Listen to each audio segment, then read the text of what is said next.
eu sou Sheila Malak e agora nós vamos discutir sobre os acidentes por serpentes no Brasil. Em 2012, foram notificados cerca de 29 mil acidentes por serpentes no Brasil. Nos últimos 10 anos, tem sido por volta de 30 mil acidentes por ano. Dentre as muitas serpentes que a gente tem no Brasil, nós temos 4 grupos que são considerados de importância médica. E esses 4 grupos são bótropes, que são as jararacas. Quando nós falarmos desses acidentes, nós vamos falar de acidente botrópico. Crótalos, que são as cascavéis, nós vamos falar dos acidentes crotálicos. O gênero Lachesis, elas são as surucucus picos de jaca. A gente fala de acidente laquético. E quando nós formos falar dos acidentes pelas corais verdadeiras, que são as micruros, o gênero micruros, nós vamos falar em acidente elapídico. No Brasil, dentre esses 4 gêneros, esses 4 grupos de serpentes de importância médica, o que causa mais acidente, que tem maior frequência de acidente, é o gênero Bótropes. Como a gente pode ver, no Brasil como um todo, cerca de 85, 86% dos acidentes são acidentes botrópicos. Depois, bem mais atrás, nós temos os acidentes pelas cascavéis. O acidente crotálico, cerca de 9, 10%. E depois os acidentes pelas láqueses, as surucucus, e menos frequente, bem pouco frequente, apesar da gente ter no país inteiro corais verdadeiras, os acidentes são bastante raros. A gente tem cerca de 1% de acidentes por corais verdadeiras no Brasil. Em relação à letalidade desses acidentes, isso é, quantas pessoas daquelas que foram picadas que vão a óbito, a gente pode observar aqui nesse quadro que quem mais causa óbito, quem tem maior letalidade, são as cascavéis. A gente pode ver que apesar de as serpentes do gênero Bótropes causar mais acidentes, mas a letalidade é menor, cerca de 0,4%. Já as cascavéis chega aí a 1% ou um pouco mais de 1% de letalidade. Vamos começar falando do acidente botrópico, que é o acidente mais frequente no país. Só para a gente tentar entender um pouco melhor, esses venenos dos ofídicos, eles podem ser classificados de forma que a gente possa entender melhor o que a gente observa no paciente.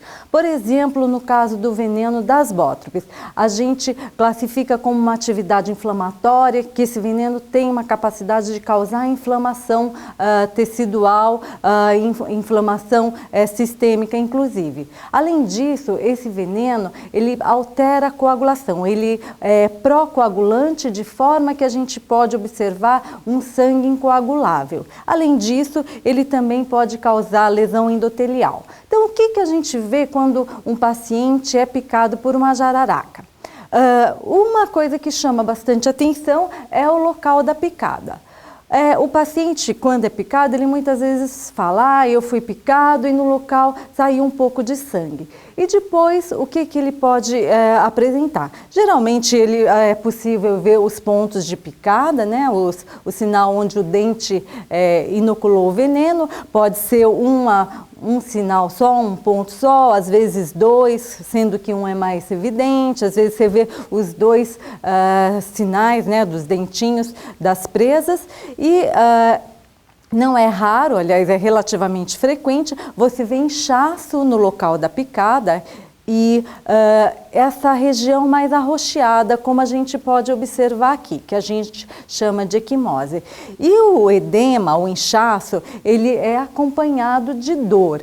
E muitas vezes essa dor é proporcional ao edema. Quanto mais edema, maior dor. Então, essas características de inchaço, esse arroxeamento que a gente chama equimose e dor, é bem característico dos acidentes pelas bótropes.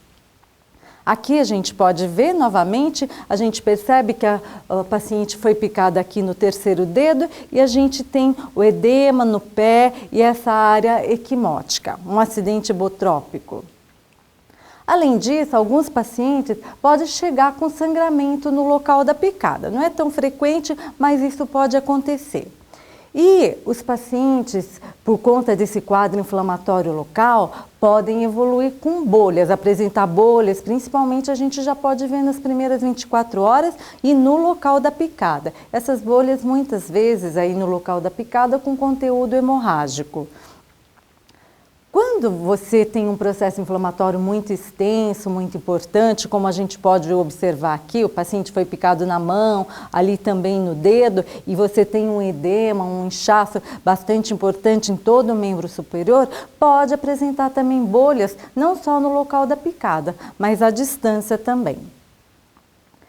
Tem que lembrar que apesar de eu ter falado que é muito frequente, é muito característico do acidente hipotrópico, essa apresentação com inchaço, dor, equimose, às vezes, principalmente quando o paciente é picado por serpente, é jovem, filhote, a gente não vai ver quase nada, praticamente nada de edema no local da picada, como a gente pode observar aqui. A gente vê o local da picada, uma área equimótica discreta, mas sem nenhum edema. Um pouco de vermelhidão e eritema, mas isso é um acidente hipotrópico.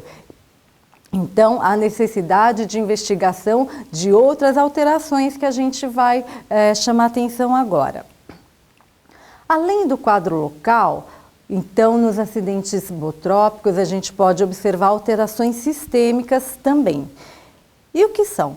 O mais frequente é alterar a coagulação, conforme a gente já falou, pela ação do veneno, que é procoagulante. O sangue pode ficar com a coagulação alterada ou incoagulável de fato.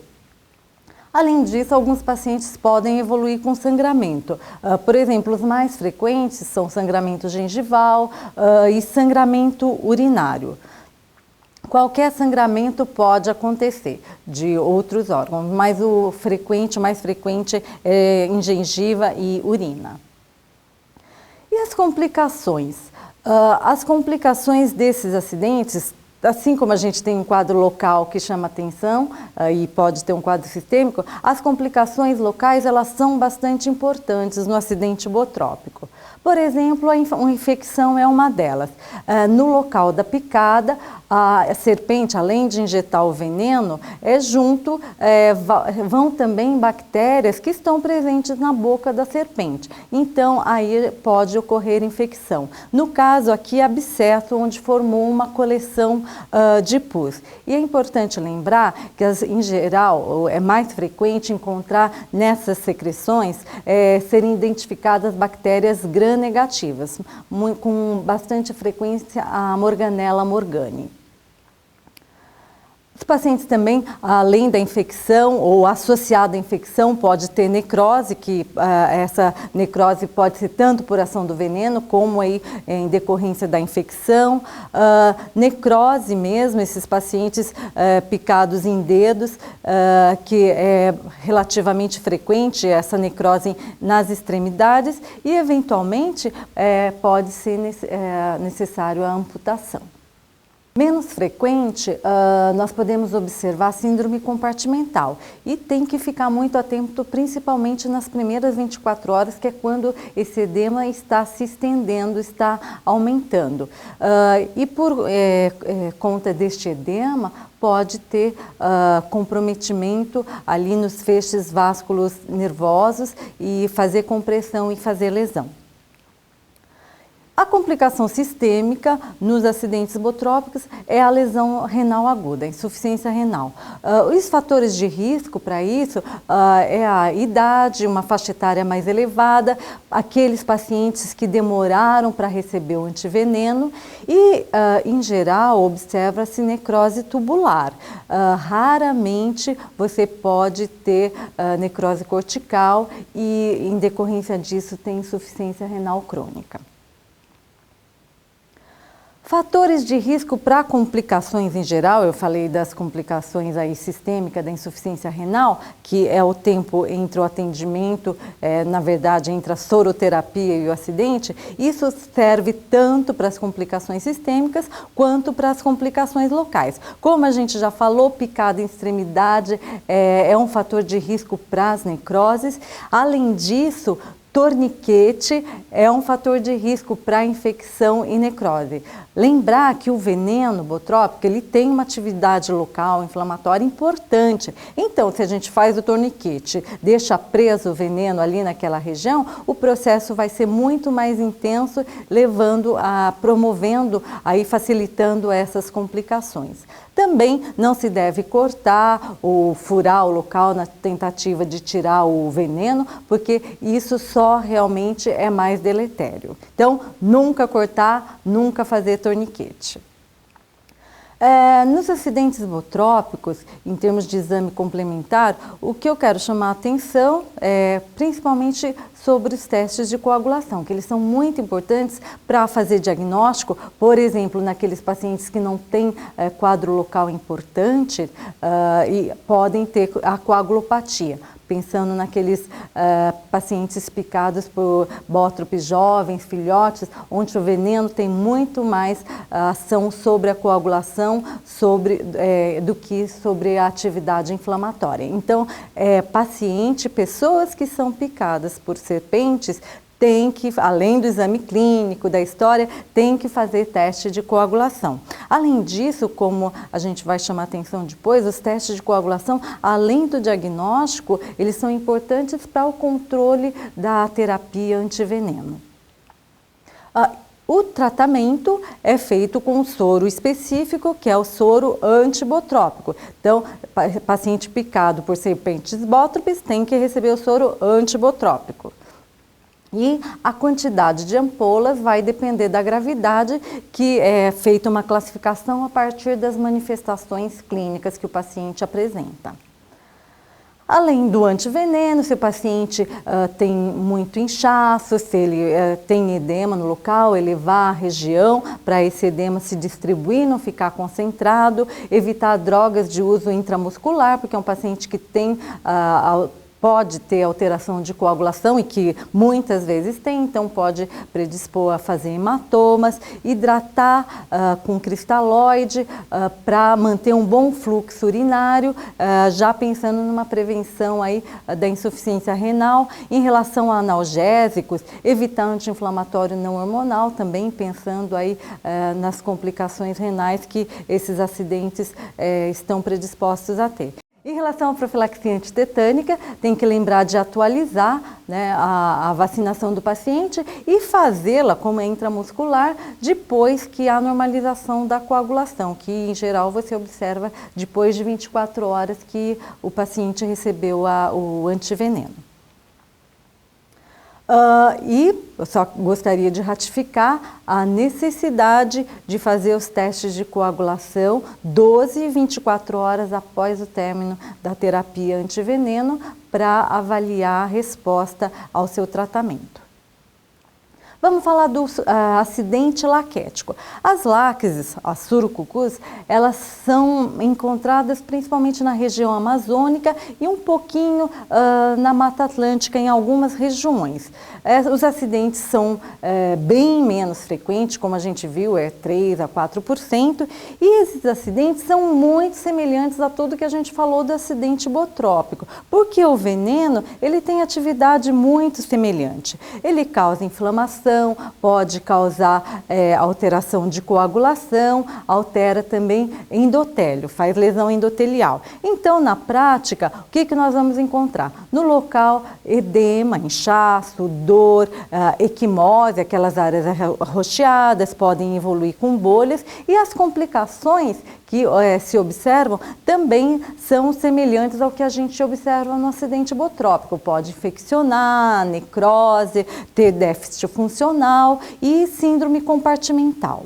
Em relação às manifestações sistêmicas no acidente laquético, também pode alterar a coagulação, pode ter sangramento e algumas alterações vagomiméticas que isso é um pouco diferente do que a gente vê no acidente botrópico. Esse veneno, ele tem uma atividade que não está bem esclarecida, que clinicamente a gente vai ver como manifestações vagomiméticas, do tipo hipotensão, a pressão fica mais baixa, a frequência cardíaca também fica mais baixa, às vezes pode ter dor abdominal, diarreia. Não é sempre que essas manifestações aparecem, mas alguns pacientes podem apresentar. E o tratamento para o acidente laquético, se há certeza que é uma serpente lácteis, pode ser utilizado o soro antilaquético. Entretanto, como a maioria dos pacientes não levam a serpente para identificação, as manifestações do acidente botrópico e do acidente laquético são muito semelhantes em área onde há lácteis, sabidamente tem serpentes lácteis, é importante saber o momento onde utilizar o soro antibotrópico laquético, porque muitas vezes não é possível haver a diferenciação. E a quantidade de ampolas vai depender da gravidade. É indicado 10 a 20 ampolas do soro antibotrópico laquético ou antilaquético. Vamos falar agora do acidente crotálico, que, como a gente viu, é o segundo mais importante no Brasil. Então, acidentes pelas cascavéis. A atividade do veneno é bem diferente da atividade do veneno botrópico. O veneno da cascavel, ele pode causar bloqueio neuromuscular. Isso significa que a contração muscular vai ficar comprometida. Além disso, pode fazer lesão de células de músculo esquelético, a rabdomiólise. E também esse veneno, ele atua na coagulação, ele é pró-coagulante, podendo levar ao sangue ficar incoagulável. No local da picada, muitas vezes se não vê muitas alterações. Pode ter um pouco de edema, como a gente observa aqui, ó. Tem que ter um pouco de boa vontade, foi picada aqui no segundo dedo, a gente observa que tem, em relação à outra mão, tem um pouco de edema. É um edema discreto e pode ter um dolorimento. Você não vai encontrar aqueles edemas extensos, importantes, como você vê no acidente botrópico, mas você pode ter edema sim, e a dor. Agora, o que vai chamar atenção no paciente envenenado pelo veneno das crótalos, das cascavéis, é o faces do paciente. Você olha para o paciente, é ali que vai estar a informação. O que acontece quando o paciente é envenenado pela cascavel? No local, então, como a gente observou, manifestações discretas, e ele vai falar, eu estou com a cabeça pesada, minha vista está turva, não estou enxergando bem e não consigo abrir direito meus olhos estão pesados, que é a ptose palpebral. E essa flacidez, esse comprometimento da contração muscular, como a gente pode ver, ele inicia aí nos olhos, mas ele vai tendo uma característica descendente. Os outros músculos da face podem ser comprometidos e em casos mais graves que o envenenamento progride, pode evoluir com insuficiência respiratória. Por quê? Porque a musculatura da caixa torácica não vai funcionar, não vai estar fazendo a contração necessária para ter os movimentos respiratórios. Então pode ter a insuficiência respiratória, que o problema aí vai ser neuromuscular. Além disso, por aquele comprometimento das células de músculo esquelético, o paciente pode ter dor muscular generalizada, às vezes é muito importante. E a urina é escura porque o pigmento, a mioglobina, vai cair na urina e vai dar uma coloração escura do tipo um chá preto. Além disso, o paciente pode ter alteração de coagulação, o sangue pode estar ou incoagulável ou a coagulação alterada, podendo, mas não é muito frequente, ter sangramento evidente do tipo gengivorragia, equimoses. Aqui a gente pode ver os olhos de um paciente que foi acometido por um acidente crotálico. A gente pode ver que eu estou pedindo para ele, tenta abrir o olho, ele não consegue abrir o olho. os olhos. E aqui a urina de um paciente que foi também picado por cascavel, a gente vê que ele chegou bastante escuro, isso depois de tomar o antiveneno e ser hidratado, a gente vê a evolução aí da coloração da urina.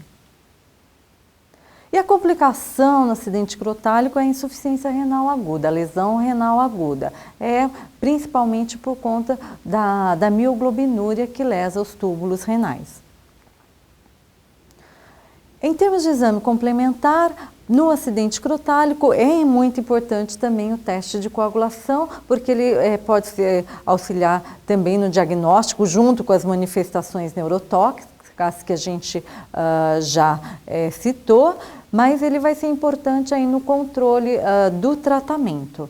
A gente pode ver aumento de CK nesses pacientes, às vezes elevações muito importantes naqueles pacientes com rabdomiólise importante e nesses pacientes bastante, de fato, tem que ficar atento à função renal, porque eles podem fazer alteração de ureia e creatinina, hipercalemia, hipopotassemia, com risco de óbito por conta da hipercalemia também. Então, muita atenção nesses pacientes que fazem rabdomiólise importante.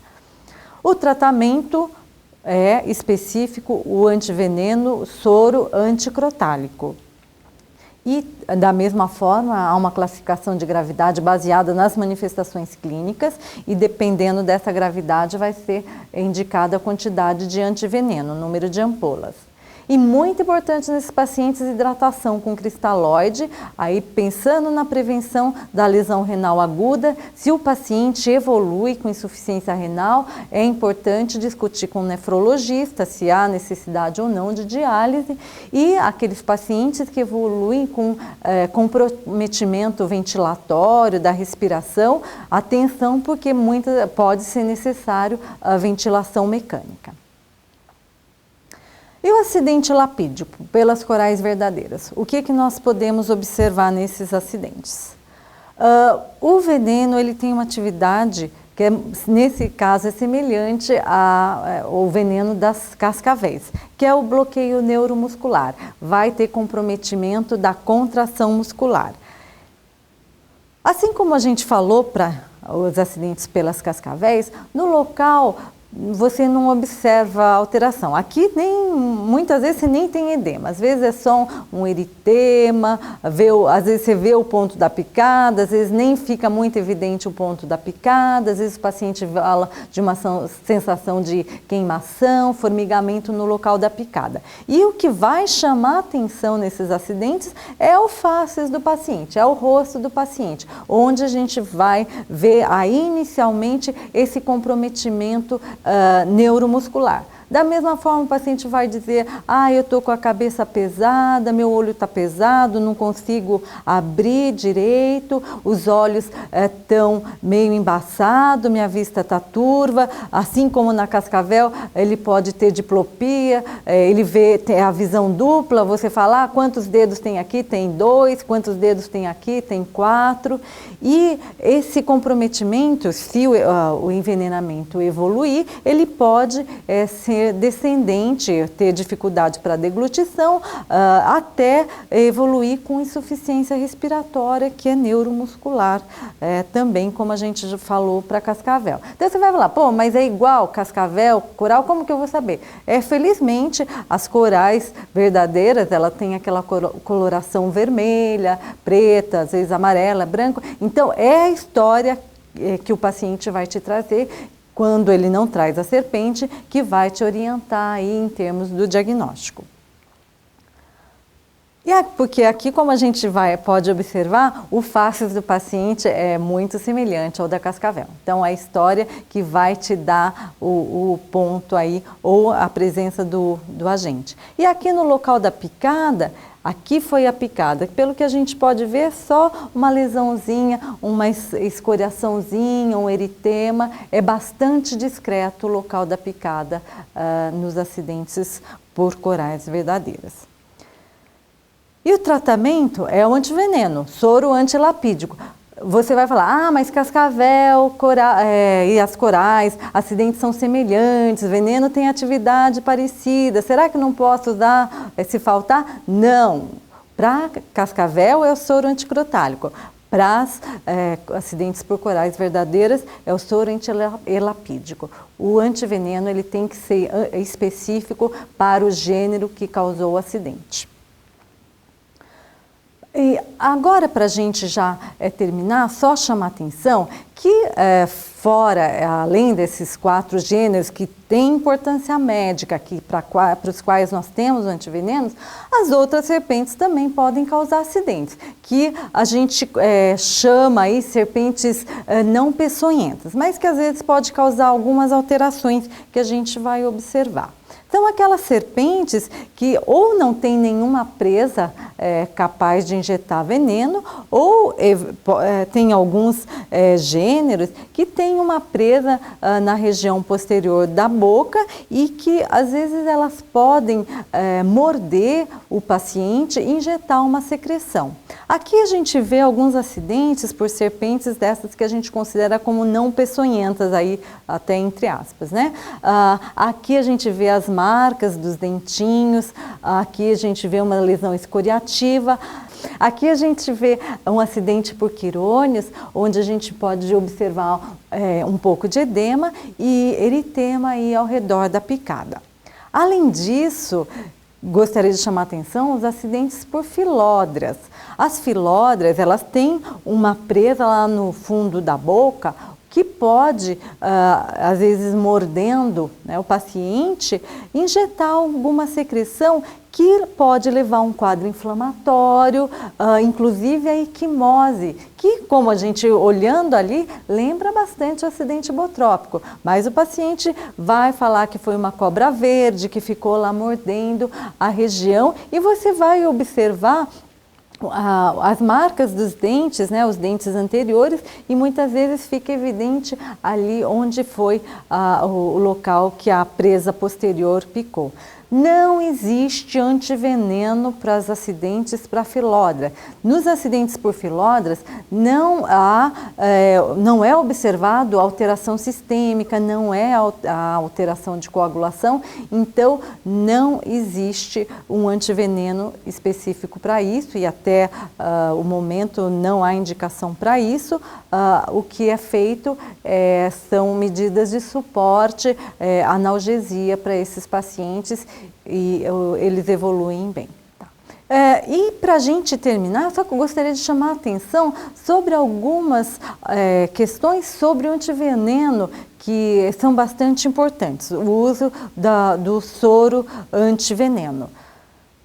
Lembrar que a administração dele deve ser específica, então dependendo o gênero que causou o antiveneno, deve ser gênero específico. Além disso, ele deve ser administrado de uma vez só. O paciente chegou, fez o diagnóstico tanto da etiologia quanto da gravidade, vai ser administrado aquele X de antiveneno, não é para ficar fazendo de 6 em 6, 12 em 12, é uma única vez. E tem que ser por via endovenosa, porque o objetivo é neutralizar rapidamente esse veneno. E as doses, elas são semelhantes, iguais para adultos e crianças, porque a quantidade de ampolas, ela vai variar de acordo com a gravidade do paciente. E lembrar que esse antiveneno é um soro heterólogo, ele é produzido que a partir da injeção de veneno no cavalo, a partir de um protocolo, e aí esse sangue do animal vai ser retirado, vai ser separado o plasma, bastante purificado, mas mesmo assim alguns pacientes podem fazer reação, uma reação alérgica, reação anafilática, tanto durante a infusão do antiveneno, que às vezes é um quadro cutâneo, né, uma urticária, às vezes pode ter quadro respiratório e mais raramente um choque anafilático. E alguns pacientes também podem posteriormente fazer uma doença do soro, que é uma reação um pouco mais tardia, que não é durante a infusão do soro. Então, o paciente que é picado por serpente, avaliou que vai estar envenenado e precisa receber o antiveneno, ele deve ser tratado em um serviço médico, onde além de saber fazer o tratamento, tem que ter condições adequadas para estar tratar as reações adversas que o antiveneno pode causar adequadamente. Então, o paciente tem que ser mantido sob observação durante a soroterapia, com os dados vitais sendo avaliados.